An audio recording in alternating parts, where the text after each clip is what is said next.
out. Hi, everyone. So I'm going to talk about healthcare experience 2030 and beyond. So this is really, from a payer perspective, where the healthcare industry is moving, payer, provider, patient, and what a lot of the organizations are sort of getting to. So with my time at United and Optum and Kaiser, and now a startup called P3 Health Partners, this is some of my experience that I've tried to get into a couple of slide decks here.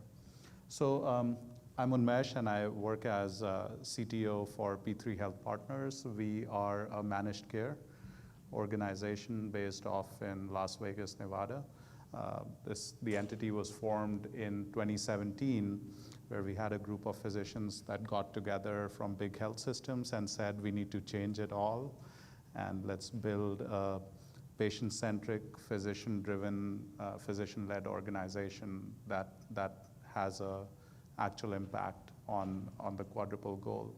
So we manage around 65,000 lives in 3 states. Contracted with 11 health plans. And we are just growing very quickly and trying to build what everyone else is trying to build, which is the ideal patient experience. So the way our health system works today is very payer-centric, very administrative, which was fine until years ago, but you've seen a lot of slide decks today talking about healthcare costs and how they're rising, and if we keep it so administrative, we can't really drive the outcomes that we are trying to drive. So, our healthcare delivery experience is, the expectation versus what reality is very different.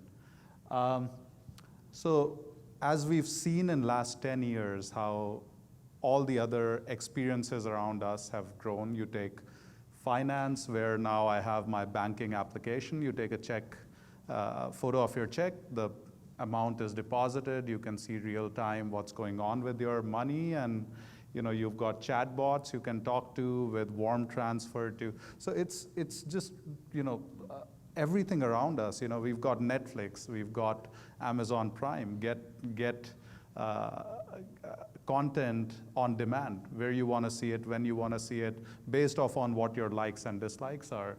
You take retail, I can't remember last time I went to a Best Buy to buy any piece of electronic. You click a button, you get the very next day what you want. You don't like it, you return it. That's the experience. Now, compare that to healthcare.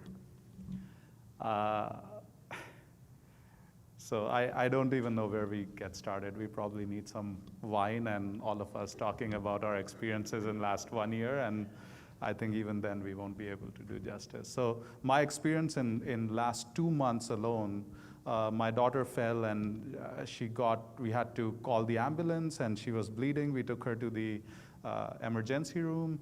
I have a PPO, and my understanding was we can go anywhere, and in 3 weeks, I got a bill of $2,000. I start calling my payer, and they say, you didn't go to an in-network doctor. I said, okay, look up, but the medical center is in-network. But medical center is in-network, but the doctor is not. I said, my daughter is crying. I'm trying to get 2 stitches to make sure we can stop the bleeding and get her situated there.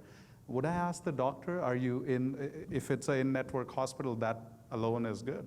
I had to go to a specialist, same thing, took me a month. After a month, I get to the office, wait for like an hour and a half, get to talk to the God, which is the specialist, and the whole experience was like 2 months start to finish. So, everything from start to end, lack of transparency, lack of availability, and just the whole run around with the system. It's just tiring for a regular person to do that, especially when you're dealing with chronic condition and prolonged illness.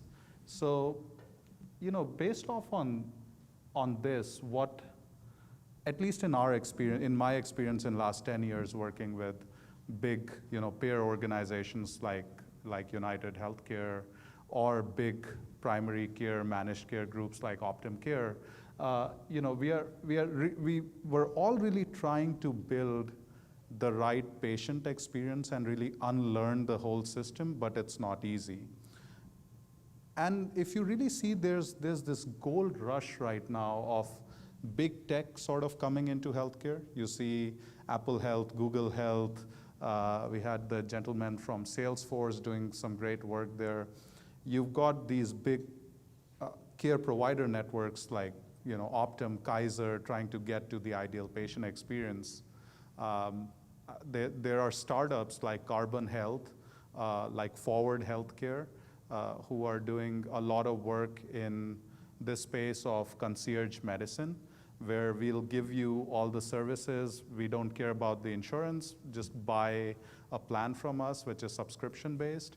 So there's a lot of rush in this space, but what I've tried to do is sort of get all these learnings together and really look holistically on what all of these organizations are either trying to build in bits and pieces or trying to build the entire experience.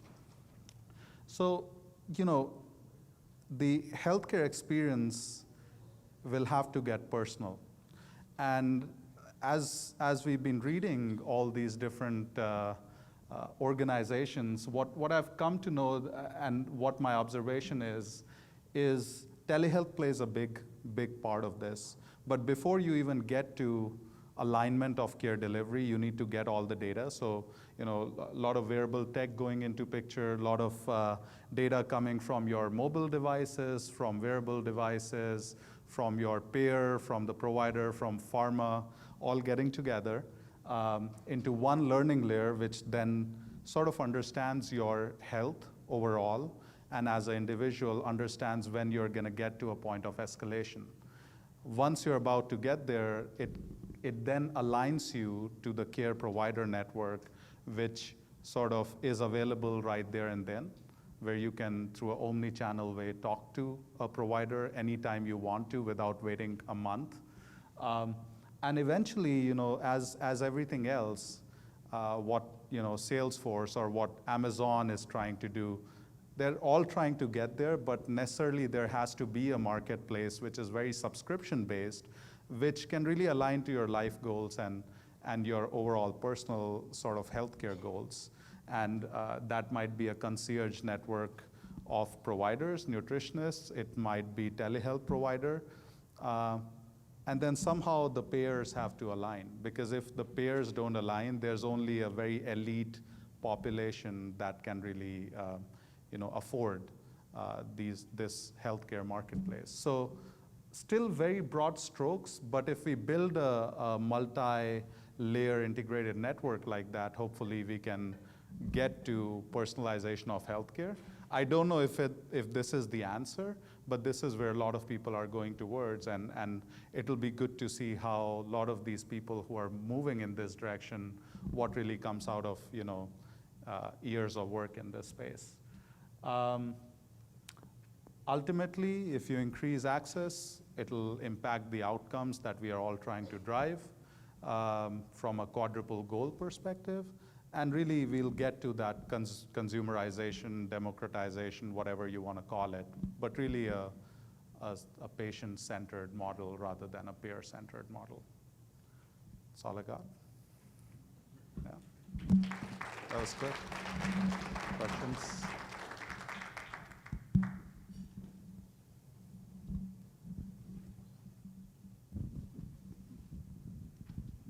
That was a great talk. I have to think that, when you talk about network restrictions, honestly, you can't move to that green part of that with consumerism, patient choice, with network restrictions, which are becoming heinous and unsafe.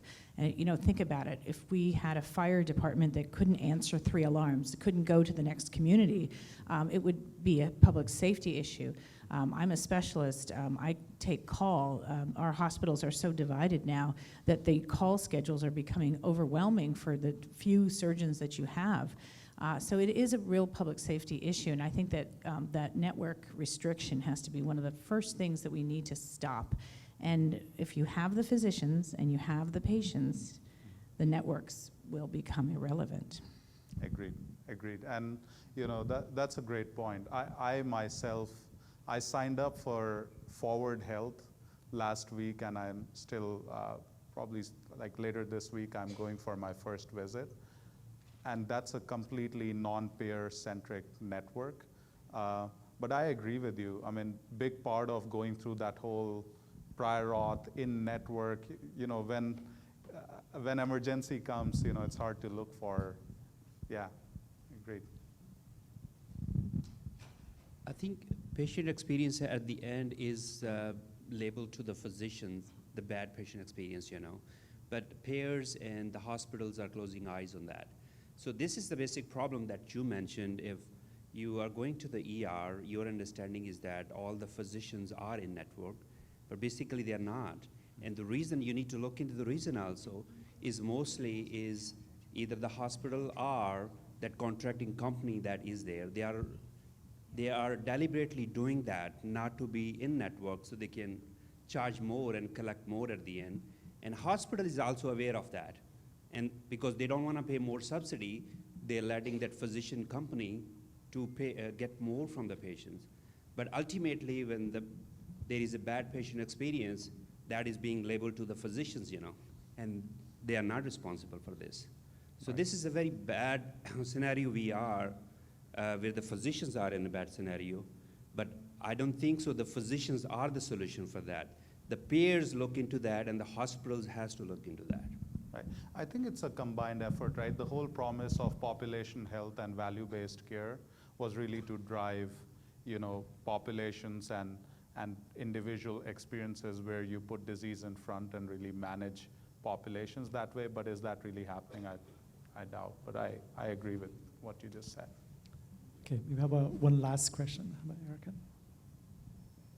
I just want to say that I'm Camille Hinojosa, and I mentioned this last session, but occupational medicine is such, I think really is going to be in a very important place to break through these barriers, because we're dealing with a population of patients that need to work, and the payer is motivated to pay these bills and to facilitate the telemedicine so they can stay at work. So it could be done in the workplace. They'll pay the bill. The companies will pay the bill happily, and the Ahmed doctor is in network. And so whoever's here who's interested in kind of developing that, it's right there. And there's so much excitement right now in occupational medicine because we don't have to deal with all this, all these barriers. It's all, the system is already set up that way. And we're just about to do a presentation at the big Ahmed meeting in fall for the first time on telemedicine. And we started up an interest group in occupational medicine, like a worldwide group. So it's really exciting. But anyway, so I just wanted to put that out there because I think we don't see that opportunity as much. That's right there. Thank you so much for that. Thank you. Unmesh, thank you so much.